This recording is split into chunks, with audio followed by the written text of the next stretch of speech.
அதனால தோசை சுட போறேன். இங்கே நின்னு என்ன நடக்குதுன்னு மட்டும் பார்க்கணும். ஓகே, தோசை மாவை கல்ல ஊற்றணும். கல்ல ஊற்றி வச்சு தோசை மாவை அதே கொஞ்சம் நார்மல் தான் வச்சிருக்கேன். அடுத்த முட்டை தோசை கேட்டா, அதனால என்ன செய்யணும்னா முட்டையை அடிச்சு என்ன பண்ண போறேன், அதில் ஊற்ற போறேன். முட்டை தோசை ஊற்றியாச்சு. இதை லைட்டாக அப்படியே கரண்டி வச்சு என்ன செய்யறேன், அப்படியே சுற்றி விட்றேன்.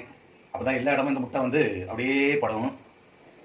பொடி அதுக்கு மேலே லைட்டாக என்ன செய்யணும்னா பெப்பர் பொடி போடணும். அப்போ தான் டேஸ்ட் இருக்கும். பெப்பர் பொடி போட்டால் தான் அந்த முட்டை தோசையுடைய டேஸ்ட் நல்லா இருக்கும். ஒரு காஸ்ட்லி சுமார் மணக்குதையா. அப்படியே மாற்றி போடுறேன்.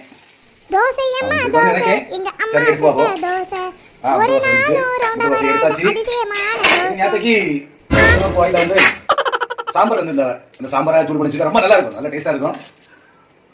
அந்த சாம்பார் அப்படியே ஊற்றியாச்சு.